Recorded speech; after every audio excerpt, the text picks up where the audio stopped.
Assalamualaikum warahmatullahi wabarakatuh. Allahumma salli ala sayyidina Muhammadin al-Fatih lima ughliqa wal khatim lima sabaqa nasiril haqqi bil haqqi wal hadi ila siratikal mustaqim wa ala alihi haqqa qadrihi wa miqdarihil azim. Hadirin yang dimuliakan Allah Subhanahu wa taala, kembali lagi bersama kita di channel Pangeran Cahaya. Hadirin, jadi salah satu saudara kita bertanya, Kang Mas, apa sebenarnya secara hakikatnya yang ditanya oleh Yahudi sewaktu Rasulullah sallallahu alaihi wasallam berkumpul dengan para sahabat, yang dimana kaum Yahudi tadi itu bertanya tentang ruh kepada Rasulullah, sehingga Allah Subhanahu wa taala berfirman menjawabnya langsung melalui perantaraan Rasulullah tentang perkara itu. Apa sebenarnya yang tersirat di situ, Kang Mas? Oke. Jadi sebenarnya yang datang itu adalah utusan Dajjal dari kaum Yahudi. Ketika Rasulullah sallallahu alaihi wasallam duduk-duduk bermajelis muzakarah, berlingkar bersama sahabat-sahabat beliau, maka si Dajjal itu, si Dajjal mengutus utusannya, yaitu daripada kaum Yahudi, untuk menanyakan kepada Nabi sallallahu alaihi wasallam tentang ruh. Apanya yang dipertanyakan tentang ruh, dan ruh yang mana? Ruh yang mana? Itulah ruh yang dihembuskan Allah. Maka Dajjal penasaran, karena Dajjal itu tidak mengetahui sir Ahmad atau hembusan Allah itu tadi. Sebenarnya si Dajjal itu tidak mengetahui sir Ahmad itu, memang tidak mengetahui. Maka ditanya, ingin bertanya kepada Nabi SAW, bagaimana ruh itu, atau kalau bahasa kita ruh kudus, hembusan Allah itu, apakah dia pulang kepada Allah ataukah bagaimana? Maka untuk menyekat daripada rahasia ini, Allah Subhanahu wa taala turunkan wahyu kepada Nabi sallallahu alaihi wasallam. Diabadikan di dalam surah Al-Isra. Diabadikan jelas-jelas dalam surah Al-Isra. A'udzu billahi minasyaitonir rajim. Wa yas'alunaka 'anir ruh. Qulir ruh min amri rabbih. Wa ma utitum minallahi illa qalila. Wa yas'alunaka 'anir ruh. Qulir ruhu min amri rabbih.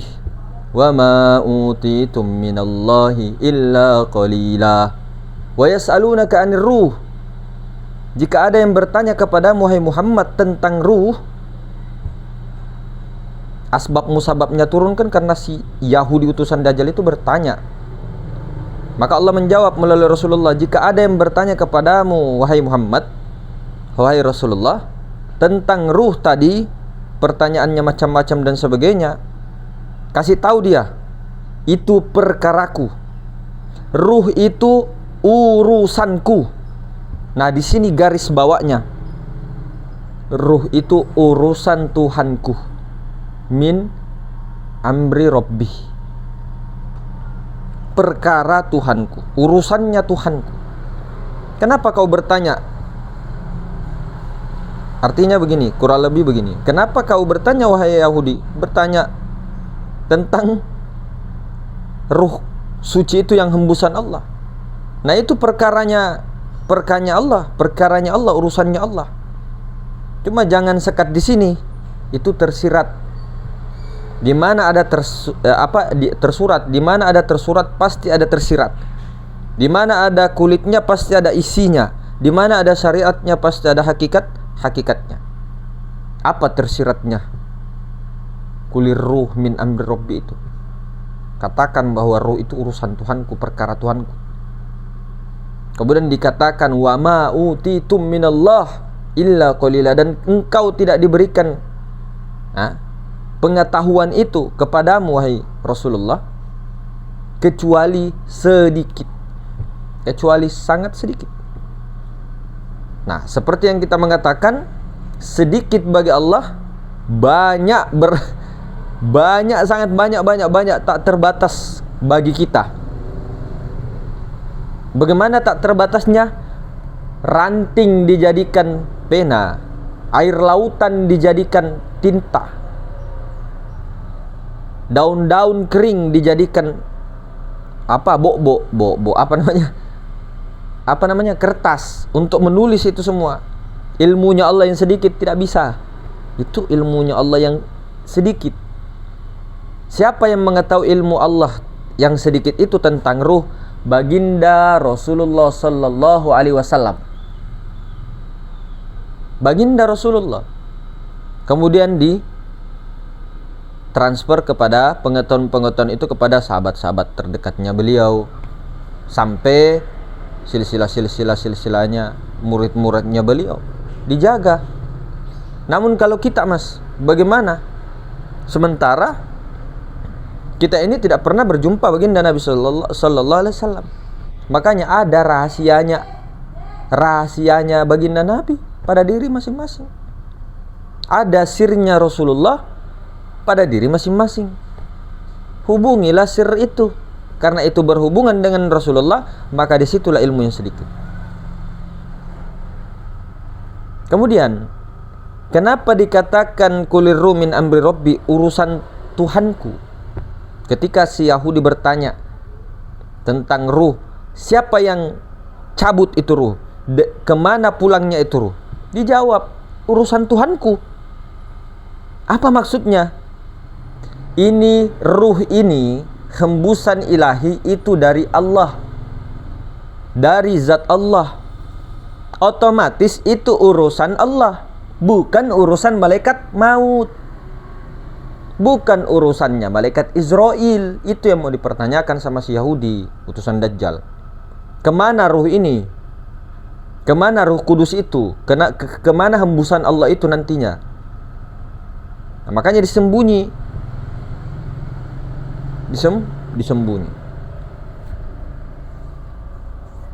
Ilmunya Dajjal, tauhidnya tidak seperti itu.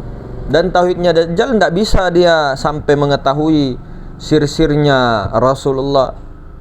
Tidak bisa.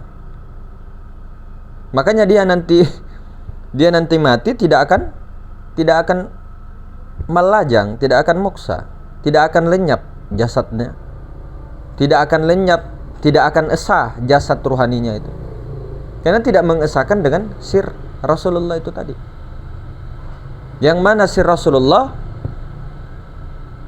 Yang mananya dulunya itu harus mendatangi supaya dapat itu di kuncinya itu. Harus didatangi, dikasih duduk baik-baik di depan kain putih, disuruh lipat lidahnya sambil melipat emas ke langit-langit, baru dibaiat, disumpah. Itu dulu dapatnya itu. Ilmunya dari Madinah, dari Mekah, dari mana-mana sekarang sudah dibuka, tinggal diambil, tapi nanti akan tertutup lagi. Ambillah mutiara itu. Sir Ahmad, sirnya Rasulullah dari zat Allah, nurani pada kita. Apa sir Ahmad ini? Rahasianya Rasulullah, rahasianya Nur Muhammad. Kalau Nur Muhammad itu yang napas, yang nyawa, sifat tujuh itu Nur Muhammad. Tapi yang menggerakkan sifat tujuh, nyawa itu siapa? Sir, itulah sir Ahmad.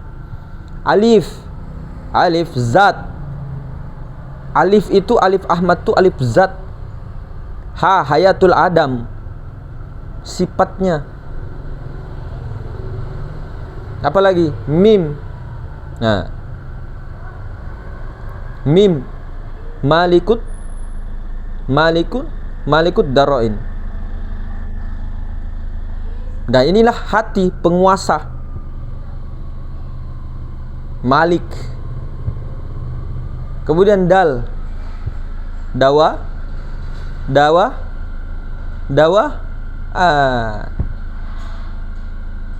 dawamun ubudiyah. Maka dal ini isyarat tubuh atau Adam. Sehebat-hebatnya hamba tidak bisa jadi Tuhan. Itulah perlu dia tetap beribadah, bersyariat dan sebagainya. Itu Ahmad. Nah, kalau rahasianya, kenyataan alif itu kenyataan zat, kenyataan ha itu kenyataan sifat, kenyataan mim itu kenyataan asma, kenyataan dal itu kenyataan af'al. Jadinya Ahmad, tubuh, hati, nyawa, rahasia. Di mana perhimpunan berkumpulnya tunggalnya tubuh, hati, nyawa, rahasia? Ya di rahasia itulah. Di mana tunggalnya esanya zat, sifat, asma, af'al? Ya di zat itulah. Itu perhimpunan esanya semuanya adalah di rahasia pada kita. Esanya di sini adalah zat. Rahasia itu dinamakan sir Rasulullah, sirnya Rasulullah. Di situ hubungi, diamlah di situ. Sirnya Rasulullah. Sir Rasulullah ini ruhnya baginda Nabi, ruhnya Nabi Muhammad sallallahu alaihi wasallam dari zat Allah. Qad ja'akum minallahi nuru wa kitabum mubin. Telah datang dari Allah, dari zat Allah itu nur. Telah datang dari Allah dari nur. Sudah jelas. Laqad ja'akum rasulun min anfusikum. Sungguh telah datang, telah ada pada diri Rasulullah. Sirnya Rasulullah ini tidak sembarangan dapatnya sebenarnya. Kalau Nur Muhammad itu rata-rata dapat jasmani ruhani Nur Muhammad. Tapi kalau Sir Ahmad yang di belakang nyawa itu Sir Ahmad kedudukannya yang ada di nurani itu tidak sembarangan sebenarnya. Justru itu sebenarnya itu asli tuh. Zuriyah itu asli betul. Ini ilmu langka sebenarnya. Ya Allah. Luar biasa. Jadi memang betul rugi kalau sudah didapat baru tidak mau dimesrakan begitu. Tidak dipasang terus. Kemana-mana dipasang terus. Sampai kapan mas? Sampai tajalli. Sampai betul-betul melebang dia. Memencar terus satu dengan nur ilahiyah. Itu alamat itu. Alamat top. Nah, jadi kita kembali itu tadi, kuliru min amri rabbi, ruh itu urusan Tuhanku, bukan urusan malaikat. Kalau jasad dan ruhani kita, ruhani itu ruh ruhani yang kita maksud nafs, jiwa dan raga kita esakan dengan sirnya Rasulullah, hembusan Allah itu tadi, sirrullah itu tadi, maka itu yang akan membawa kepada Allah, kembali kepada zat Allah, kembali dengan jasadnya, dengan ruhaninya tadi, jiwanya tadi itu. Kalau tidak, ampun maaf abang, bye-bye. Nah, ini biasa yang banyak diingkari, terutama kayak hadis-hadis Nur Muhammad lah, hadis-hadis seperti apalah dan sebagainya. Sebenarnya itu banyak hadis yang tidak hanya ada perawinya. Kok bisa mas? Kok bisa hadis tidak ada perawinya? Ini bagi orang yang betul-betul percaya dengan karomah wali Allah, karomah dengan kekasih Allah, bukan khurafat saja, bukan halu-halu, bukan halu, kasyaf robbaniyah. Artinya apa? Musyafahah langsung kepada Nabi Muhammad SAW, zohir wal batin, mengambil langsung hadis dari baginda Nabi. Syekh Ibnu Arabi, Syekh Abdul Karim Al-Jili, Syekh Abdul Qadir Jailani, Syekh Muhammad Bodo, dan semua para wali-wali itu biasanya langsung musyafahah kepada baginda Nabi SAW, mengambil kalam itu, dan itu disebut hadis. Itu disebut hadis di dalam ilmu tasawuf. Tapi karena ya begitulah, makanya sebenarnya banyak sekali hadisnya baginda Nabi SAW yang langsung secara lahir batin loh, musyafahah langsung kepada baginda Nabi. Cuma kita ini karena buta, banyak buta betul-betul dan tidak diperlihatkan Allah, tidak kasyaf robbani, paling halu, banyaknya halu, tidak kelihatan. Orang-orang seperti kita mana?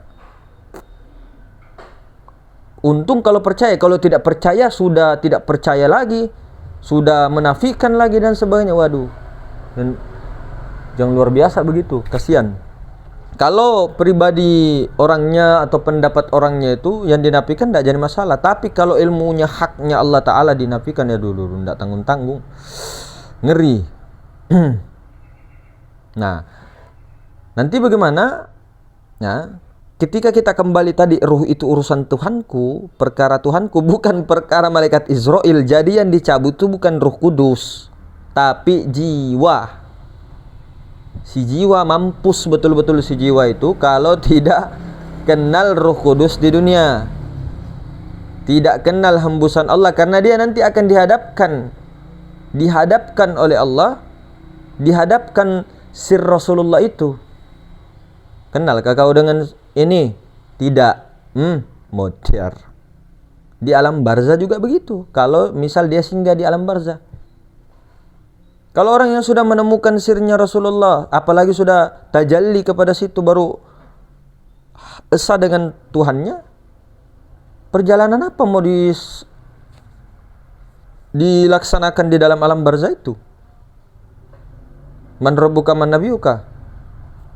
Itu ketika tidak esa dengan Ruh Kudus tadi, tidak dibawa dia tinggal di situ. Nah, makanya orang-orang yang selalu membatasi kekuasaan Allah. Kalau kita membaca salawat, katanya Nabi Sallallahu Alaihi Wasallam itu secara syariatnya dihidupkan lagi, kemudian menjawab salam dan sebagainya. Bukan masalah dihidupkan, memang baginda Nabi itu hidup terus sampai ya Allah, tidak mati-mati. Ya Allah, hidup, bukan tertidur di dalam kubur di Madinah. Innalillah. Makanya kenapa bisa para wali, para ahli-ahli kasyaf robbani itu betul-betul berjumpa Nabi SAW itu langsung begitu, nah. Langsung berjumpa baginda Nabi. Kenapa harus di kuburan? Langsung baginda Nabi datang. Itu kan secara syariatnya, kenyataannya. Ini kekasih Allah nomor satu, paling nomor satu, mau dikasih dibawa di dalam kubur. Di mana akal? Akal di mana ini dipakai akal? Pakai akal tidak, akal robbani, pakai akal robbani itu. Di mana ada tersurat, ada tersiratnya. Bisa-bisanya itu, nah baginda Nabi dibilang dikira dibawa. Dikira gitu, anu begini kan tidak mungkin itu. Otak. Ini maksudnya saya ya. Otak. Ini otak. Makanya langsung bertemu musyafah langsung. Nah itulah tadi. Kalau kita ini kan lagi kembali ke sebelum dihembuskan ruh kudus itu.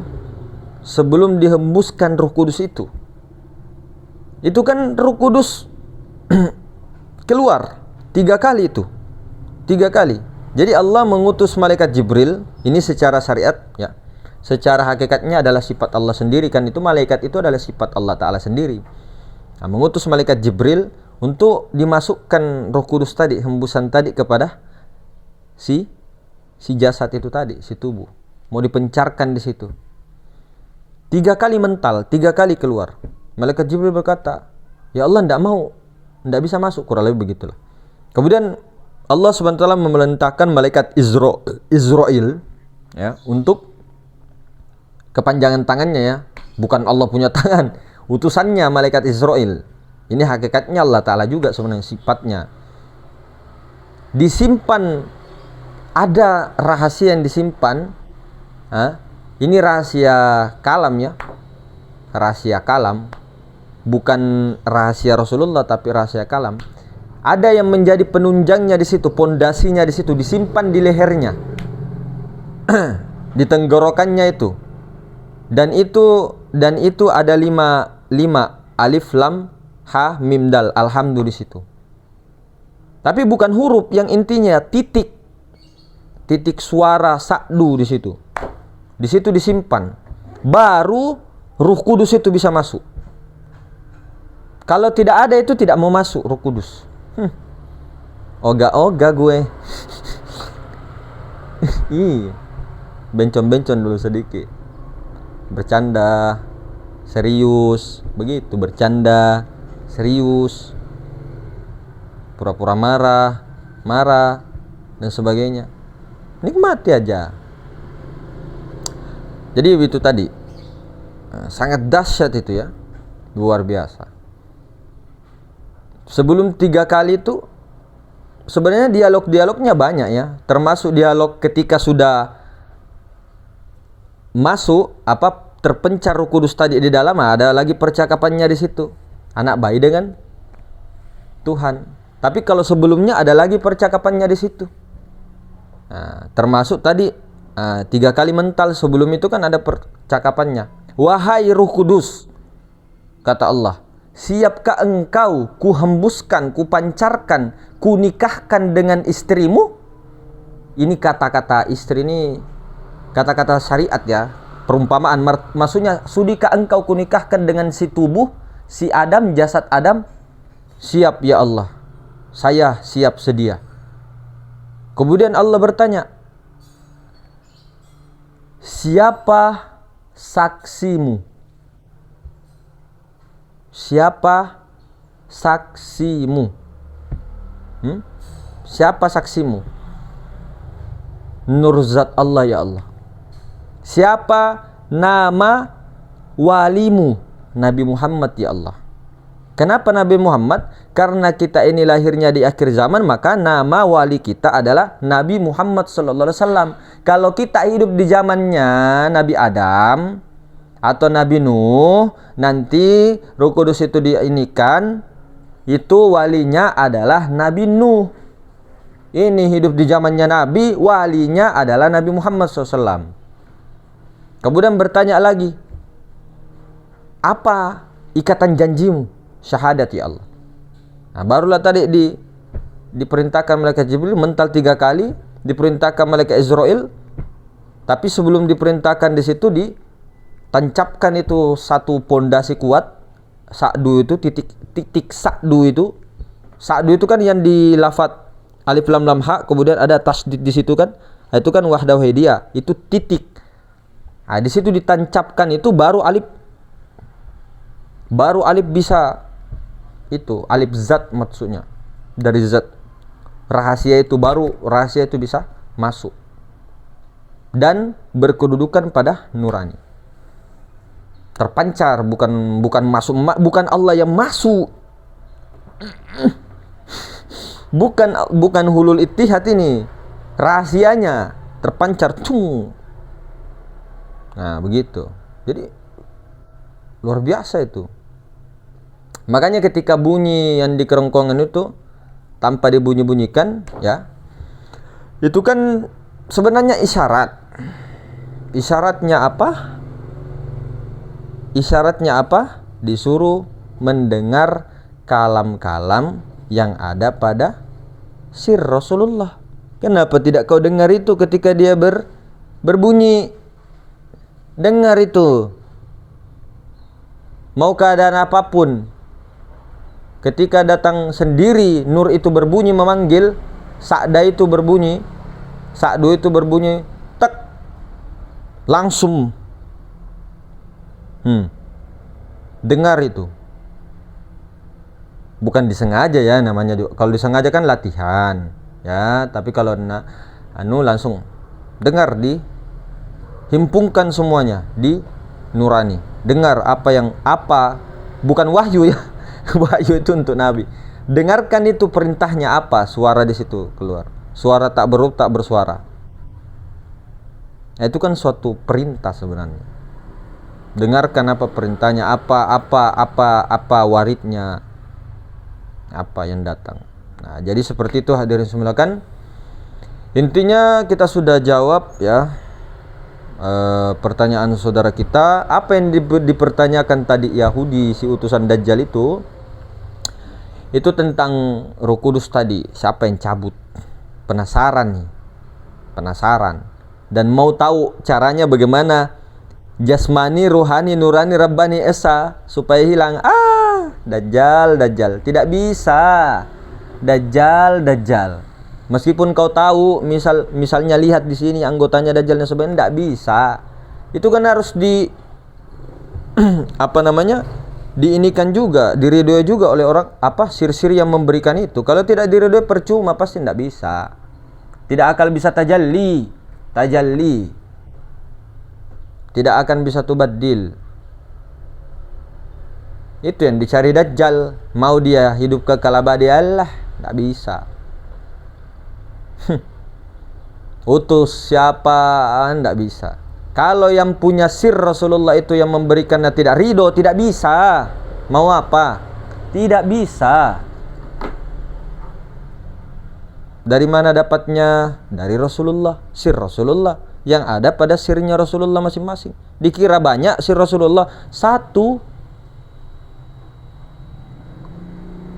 Nah, jadi mungkin begitu hadirin yang dimuliakan Allah Subhanahu wa taala, mudah-mudahan diliputi rahmat Allah. Senantiasalah selama masih ada mutiara itu, paling tidak ku anfusakum wa ahlikum narah wa quduhan nasul hijarah. Subhanakallahumma bihamdik asyhadu an la ilaha illa anta astaghfiruka wa atubu ilaik. Assalamualaikum warahmatullahi wabarakatuh.